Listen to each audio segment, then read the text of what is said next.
Oh, no, no, no.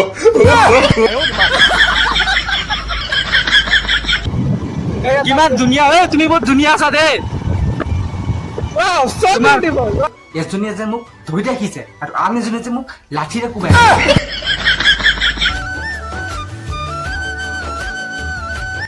So hello guys, good morning and কি খবৰ আপোনালোকৰ and আশা কৰোঁ সকলোৰে খবৰ ভাল and স্বাগতম জনাইছোঁ মোৰ অন্য এটা ভিডিঅ'ৰ মাজলৈ আৰু এইখিনিতে সৰুৰে পৰা মোৰ মানে সপোন এটা আছিলে দুইজনীক বিয়া পাতা কিন্তু যোৱাকালি এতিয়া সপোনত মানে দেখা পাইছিলোঁ এজনীয়ে যে মোক ধৰি ৰাখিছে আৰু আন এজনীয়ে যে মোক লাঠিৰে কোবাই সেই বুলি ভাবি লৈছোঁ জীৱনত আৰু কেতিয়া বিয়াই নাপাতো বৰলা হৈহে থাকিম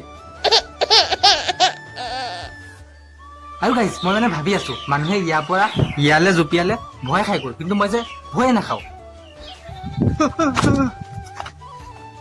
দেখিছে মই কিমান সাহসী মই যে ভয়ে নাখাওঁ কিন্তু মোৰ বুকুখন 56 ইঞ্চি যিয়ে নহওক আজি মানে আমাৰ ঘৰত মানে কোনো নাই সেই বুলি মানে ভাবি আছো যে লগৰকেইটাক মাতি আনি আমাৰ ঘৰখনকে আজি বাৰ বনাই দিম দুদিনৰ কাৰণে আৰু ইয়াৰ মাজত যে কথা এটাও কৈ আছো জীৱনত যে কৰ্ম কৰি যাব ফলৰ আশা নকৰিব ফলটোতো এনেও পাব ঠিক তেনেকুৱা ছোৱালী পিছে পিছে ঘূৰি থাকিব নাম্বাৰটোতো এদিনেই পাব যেনেকে মই ঘূৰো ঠিক তেনেকুৱা ঘূৰি থাকিব লাগে চুচুৰাৰ দৰে ঘূৰি থাকিব তেনেহ'লে বলক গাই যেতিয়া গাটো ধুই লওঁ Oh, no, no, no, no.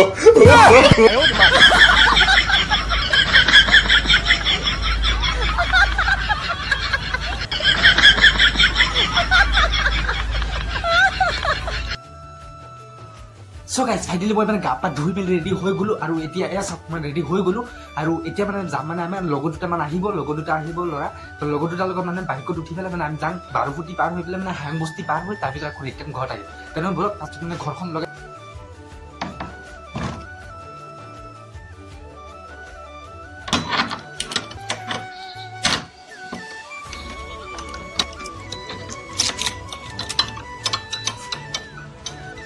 মানে এতিয়া ক'ত যাওঁ আমি या मैं बुझा जाओ हेरी की এয়া চাওক ভিডিঅ' কল কিমান ধুনীয়া ঐ তুমি বহুত ধুনীয়া আছা দেই so beautiful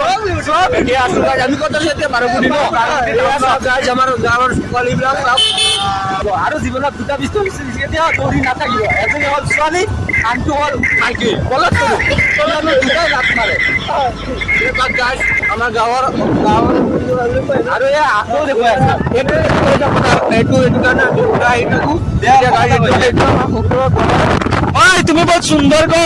তুমি বহুত সুন্দৰ सुनते আছি কও তুমি তো যাও না আমি তো কইছিলাম তুমি যে সুন্দৰ ক তোমাৰ গালটা টুকটুকে টমেটো লাগে বতৰ সো গাইজ আমি আহোঁতে মানে কি জানে আমাৰ বাইকখন ফচি গ'ল চাওক ৰেল লাইনৰ ওপৰত বাইক দে ঠেলে মাৰ জোৰ লগা উঠা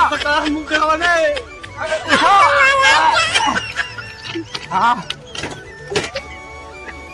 এতিয়া উঠি গ'ল ভাগৰ লাগি গ'ল সেয়া চাওক বাইকখন পাৰ কৰি দিলো আমি